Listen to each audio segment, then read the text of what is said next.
belle ville. Connais-tu ma belle ville qui se mire au clair de l'eau? Connais-tu ma ville de 15 millions de courageux, hommes, femmes, jeunes et enfants, débordant d'optimisme et de créativité?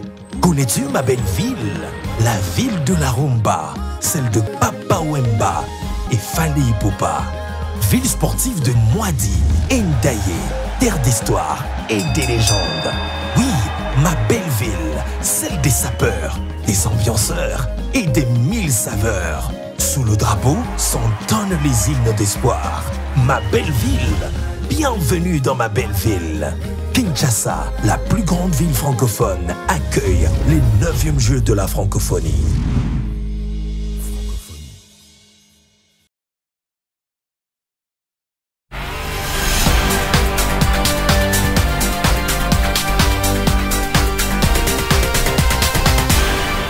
Bon début de semaine à tous, mesdames et messieurs, bienvenue à cette grande édition d'information sur A30 Télévision.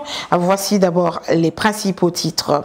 Dans 72 heures débute l'opération de dépôt des candidatures pour les législatives provinciales et les élections des conseillers municipaux. C'est le président de la CENI, Denis Kadima, qui l'a dit ce lundi à l'ouverture du cadre des concertations entre la CENI et les partis et regroupements politiques.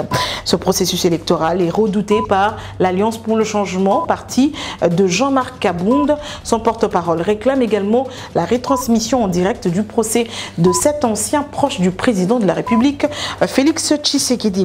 Et pour la toute première fois dans l'histoire des Jeux de la francophonie, la République démocratique du Congo rafle une médaille en or. C'est dans la discipline de lutte libre par le canal de vainqueur Andy Mukendi. Nos reporters reviendront sur cette belle passe de la République démocratique du Congo au 9e Jeu de la francophonie qui se tiennent à Kinshasa. Voici pour les principaux titres. À présent, les détails. Bonsoir. La Commission électorale nationale indépendante a ouvert ce lundi le cadre de concertation avec les partis et regroupements politiques.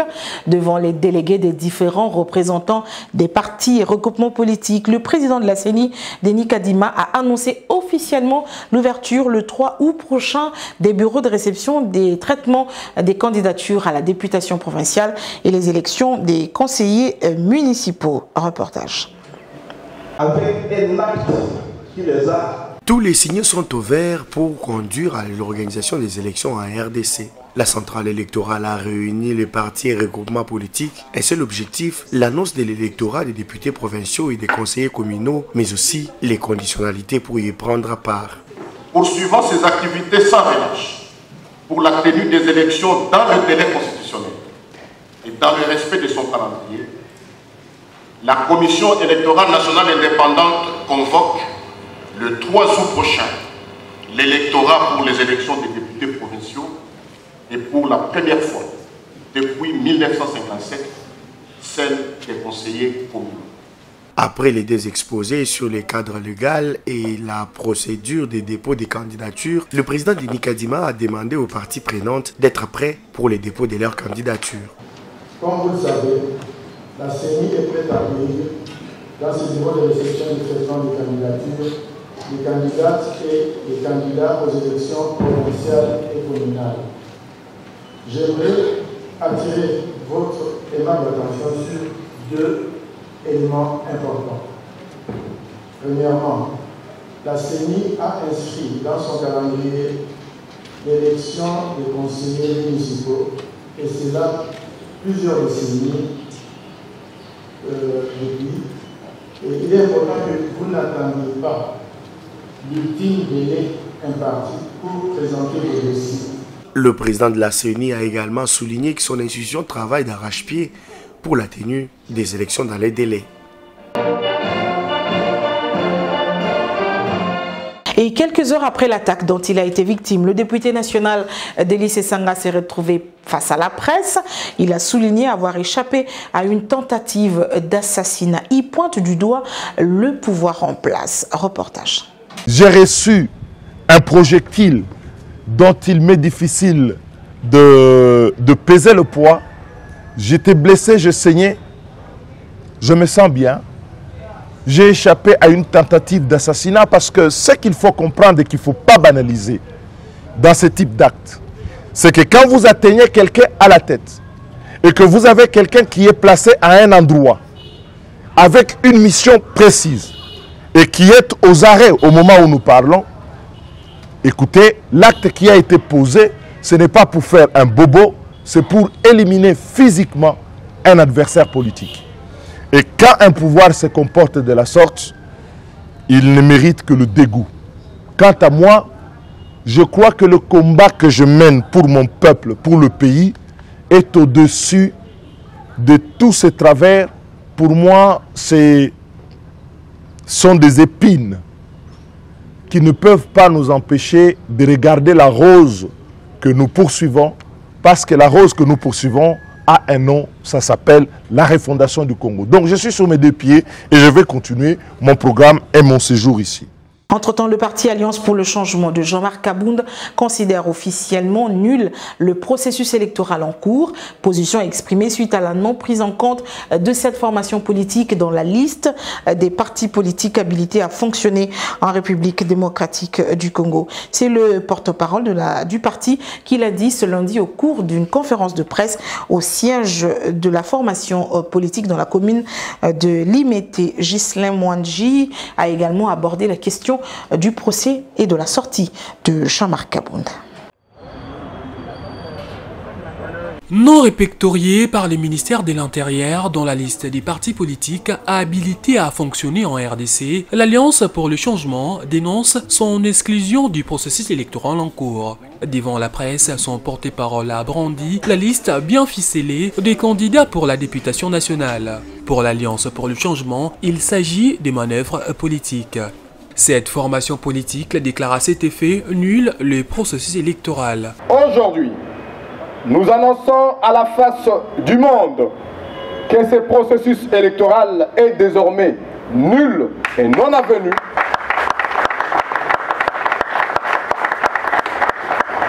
Et nous invoquons par conséquent l'article 64 de la Constitution pour faire échec à un régime qui projette de conserver les pouvoirs par la supercherie et exerce ses pouvoirs en violation des dispositions de la Constitution et des lois de la République. S'agissant de l'affaire Jean-Marc Kabound, le parti affirme avoir obtenu des assurances de la Commission nationale des droits de l'homme pour la mise en exécution de l'assignation en résidence surveillée de son président. Nous avons saisi la Commission nationale des droits de l'homme, la CNDH. Il fallait obligatoirement et en toute éventualité qu'on puisse d'abord exécuter une décision de justice qui était obstruée. Ça veut dire l'ordonnance d'assignation à résidence surveillée du président Jean-Marc Kabound, ordonnée depuis le 12 août 2022, donc bientôt une année, une décision de la plus haute instance judiciaire de notre pays, mais qui n'a jamais été appliquée. Vous allez me dire, dans un pays comme la République démocratique du Congo, qui peut avoir le pouvoir de bloquer une décision de justice? En ce qui concerne l'audience fixée les 7 août prochain devant la Cour de cassation, le parti politique Alliance pour les changements réclame une retransmission en direct du procès sur la chaîne nationale. Nous réitérons notre demande de transmission directe de son procès à la télévision nationale, ainsi que sur d'autres canaux d'information, en vue de permettre à notre peuple de suivre le déroulement de son procès. Pour rappel, Jean-Marc Kabound est poursuivi pour outrage au chef de l'État, aux institutions et propagation des faux bruits. Et le week-end dernier, le Premier ministre Jean-Michel Sama Lukonde échangeait avec son homologue de la République du Congo sur la table des discussions, les relations bilatérales et principalement la question de la cession de 12 000 hectares des terres du Congo-Brazzaville au Rwanda. Une session au cœur des questionnements pour la partie congolaise. Le porte-parole de la République du Congo s'est exprimé au sorti de cette rencontre. Ne donnons pas trop d'importance, et je comprends par contre qu'effectivement ces questions soient sensibles pour la République démocratique du Congo, nous le comprenons tout à fait, et nous voyons bien qu'effectivement vous êtes ce frère, ce voisin qui effectivement est sur le qui-vive, et voir si les pays environnants vous soutiennent. Nous soutenons la nécessité de trouver toutes les solutions pacifique à toutes sortes de conflits politiques, diplomatiques, voire des conflits violents. Et c'est la position du président de la République, son Excellence M. Denis Sassou Nguesso, dont l'ADN, récemment nous avons reçu les parties libyennes pour aller de manière décisive vers des élections inclusives qui devraient permettre le retour à une vie politique et sociale normale dans ce pays. Le président de la République, c'est un médiateur né. Et je n'étais pas présent dans les échanges qui ont pu y avoir à Kigali, mais je suis presque certain que ces questions-là, c'est-à-dire dans le sens de l'apaisement, dans le sens de la recherche de solutions entre nos pays voisins et frères, c'est-à-dire la RDC et le Rwanda, et bien que ces questions ont dû être abordées sous cet angle, c'est-à-dire celui de la recherche des solutions. La ministre des Mines s'oppose farouchement aux menaces de bannissement du cobalt congolais sur le marché international. À travers un communiqué rendu public ce lundi, la ministre des Mines, qui remet les pendules à l'heure, relève que la RDC recèle dans son sol et son sous-sol diverses substances minérales dont les gisements peuvent être exploités de façon industrielle ou artisanale selon les facteurs techniques et économico-financiers du moment. Antoinette Samba rappelle que la formalisation du secteur minier artisanal se fait dans le plein respect du code minier et de ses mesures d'application, comme quoi la République démocratique du Congo est dans son plein droit. La République démocratique du Congo célèbre le 31 juillet de chaque année la journée des infirmiers. Thème retenu pour cette année, merci mon infirmier, une manière d'encourager ce corps soignant à redoubler les efforts dans la prise en charge des malades. Un message bien pris à cœur par Deborah Bondo Kisimba. Elle est infirmière à la clinique Seika dans la commune de la Gombe. Nos reporters l'ont croisé. C'est le 31 juillet 2016 qu'a été officiellement promulguée la loi portant création de l'Ordre national des infirmiers en RDC. Une date désignée de facto Journée nationale des infirmiers pour rendre ces lettres de noblesse aux femmes et hommes vêtus en blouse blanche. Une profession, mieux une passion, pour les initiés dont la motivation ne cesse d'augmenter. C'est le cas de Deborah Bondo Kisimba, infirmière de son état à la clinique Ilunga Kabuyi, qui nous relate sa belle expérience. Un sentiment de joie, de plaisir, fière d'être infirmière. Le poids que je porte étant qu'infirmière ici, je suis très fière de ça. Et étant qu'infirmière, on a une grande responsabilité parce qu'on ne va pas dire qu'on a la vie humaine entre nos mains, mais au moins, cette petite particularité-là que Dieu nous a donnée, tant qu'infirmière, d'être à côté de malades, c'est vraiment quelque chose de grave et on a du poids sur nos épaules. On est toujours là, on est toujours avec le malade, il y a le médicament, il y a d'autres malades qui viendront avec leurs humeurs, donc on doit savoir gérer, comment parler. Donc il peut venir avec une fièvre là, à 40, mais quand toi tu es près de lui, tu es en train de le réconforter, tu lui piques, tu lui parles, avec la morale et avec le médicament, en tout cas les deux. Ils doivent marcher ensemble. Donc les infirmières jouent un grand rôle, en tout cas, à la clinique, dans la vie de l'homme. Donc qu'ils arrêtent de dire ça et on va vraiment continuer bien à marcher. Sachez que sur le plan international, le 12 mai est la date choisie pour honorer tous les infirmiers du monde qui mouillent leur blouse de sang, souillure et sueur afin de sauver de vies. En plus de la journée du 8 mars dédiée aux droits de la femme, le monde a célébré ce 31 juillet la journée de la femme africaine. Willy Moutoni est chef coutumier. Il nous explique le sens de cette célébration. On a pu constater dans le monde entier qu'il y a des femmes africaines qui se sont combattues afin que nous puissions avoir la liberté, la démocratie. Il y a Mama Kimpavita, Mama Kimpavita qui, malgré femme, a été brûlée vif pour lutter pour l'émancipation de la femme africaine. C'est comme ça que cette journée-là, non pas seulement Mama Kimpavita, mais plusieurs mamans, nous avons des mamans Mouilou et tout le monde qui ont accompagné leur mari afin que nous puissions avoir la démocratie, nous puissions avoir un bon comportement dans des familles. C'est comme ça qu'on a dédié cette journée à la femme qui endure dans des foyers comme journée internationale de la femme africaine.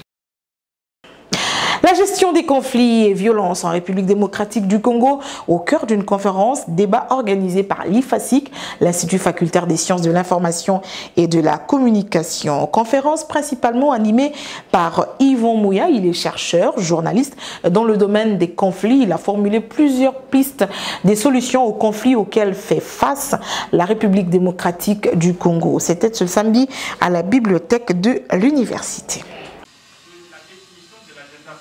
Partant de son expertise, le journaliste et chercheur Yvon Mouya a partagé sa vision sur les notions des conflits.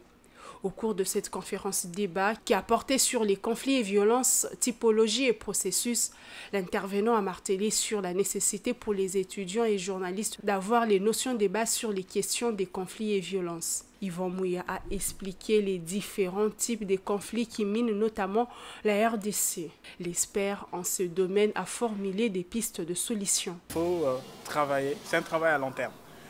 C'est un travail à long terme qui doit être engagé pour avoir, par exemple, cartographier ce conflit. Quand j'ai dit cartographier les conflits, c'est de faire un travail de fond pour identifier les différents parties impliquées dans le conflit. Quels sont les groupes armés? On parle de plusieurs centaines, mais qui sont ces groupes? Il faut faire un travail d'identification et de savoir quelles sont les revendications. Ça ne peut pas se faire à travers un seul dialogue. Voilà, par exemple, on a un processus de Nairobi qui va concerner, par exemple, le M23, mais peut-être 2, 3, 10 groupes, mais ils sont nombreux. Donc pour moi, il faut cartographier ce conflit-là, identifier qui sont impliqués, derrière les groupes armés, qui vend les armes, qui leur vend les armes. Donc c'est un travail de fond qui peut prendre même des années. Yvon Mouya est l'auteur de l'ouvrage « La révolution congolaise, Kabila, la rue et l'alternance ». Un livre qui planche sur les conflits autour du processus de l'alternance démocratique en République démocratique du Congo.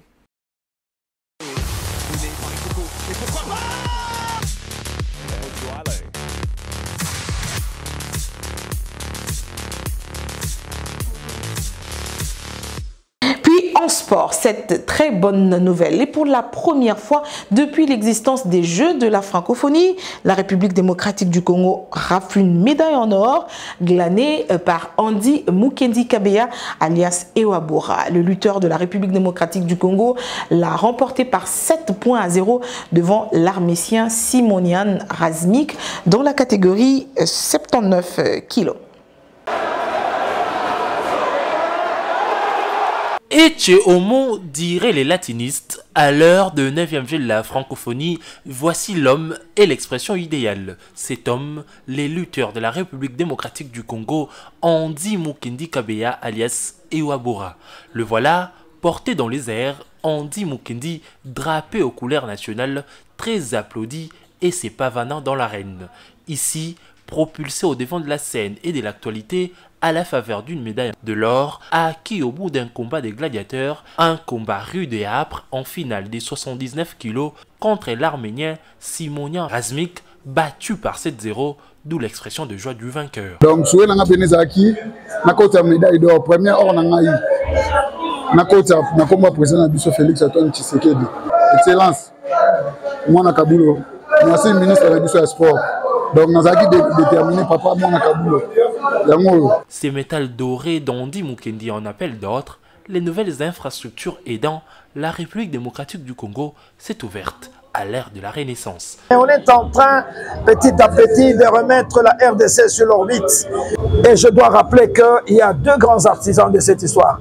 C'est Félix Tshisekedi et Jean-Michel Lukonde. Parce que nous avons veillé dans ces documents, dans ces bâtiments. Nous avons dormi tard. On est rentré à la maison à 3h, 4h du matin parce qu'on voulait présenter quelque chose de valable. Aujourd'hui, c'est fait. Bravo au gouvernement, bravo au peuple congolais. Au soir du 6 août 2023, date de clôture des 9e Jeux de la francophonie, le bilan se fera en termes de médailles. La RDC en a déjà 6 en lutte, aux autres fédérations d'emboîter les pas à la FECO Luta, dirigée par Eric Kinzambi. Ainsi se termine cette édition. Merci beaucoup de l'avoir suivi. Le prochain, c'est demain à la même heure sur la même chaîne. Portez-vous bien. J'aurai certainement le plaisir de vous retrouver.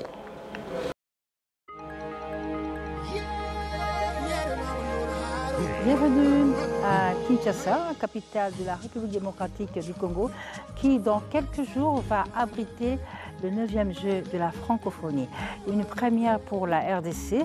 Au total, plus de 4000 sportifs et artistes sont attendus en RDC pour participer à ces jeux. Nous allons à la découverte de quelques sites retenus pour la partie culturelle. Il y a le Musée national, l'Académie des Beaux-Arts, l'échangeur de métiers, mais aussi et surtout la Halle de la Gombe, véritable carrefour d'actualité culturelle dans notre ville-province de Kinshasa. Pour parler de ce concours création numérique, un concept tout à fait nouveau, nous allons nous entretenir avec le responsable de cette discipline, M. Narcisse Lutumba. Narcisse Lutumba, bonjour. Bonjour. Merci d'être avec nous ici à la Halle de la Gombe. C'est au lieu de prestige, de tout ce qui est culturel en RDC. De quoi s'agit-il en fait? La création numérique, d'abord en tant que discipline, a été introduite pour la première fois lors de la 7e édition à Nice, en France. Donc ça fait déjà 3 éditions que ça existe comme discipline parmi les 11 disciplines du côté culturel. C'est une discipline qui consiste à la création ou au montage des images auxquelles il faut associer un son ou des sons. Et les deux doivent constituer une seule œuvre dans laquelle nous trouvons une égale importance entre l'image et les sons. Et il y a un message particulier par rapport à ces concepts. Ça peut répondre à une thématique. Que vous allez mettre sur place, ou bien c'est à l'artiste lui-même d'imaginer? L'artiste peut se choisir une thématique. Il est libre, oui. Un concours aussi peut fixer une thématique. Ok. Donc l'artiste peut s'inspirer et puis voilà, répondre à cette thématique-là. Ah, ok, d'accord. La création numérique, c'est une discipline qui exige la projection. La projection exige une salle assez sombre. Voilà pourquoi ce site a été choisi. Eh bien voilà, nous vous remercions pour toutes ces précisions. Et je rappelle que nous sommes à la Halle de la Gombe, site retenu par le comité qui organise le 9e jeu de la francophonie à Kinshasa. Bienvenue à vous tous. On se donne rendez-vous dans quelques jours, le temps pour nous de vous permettre de découvrir aussi d'autres sites retenus par le comité pour ce 9e jeu de la francophonie. À tout de suite.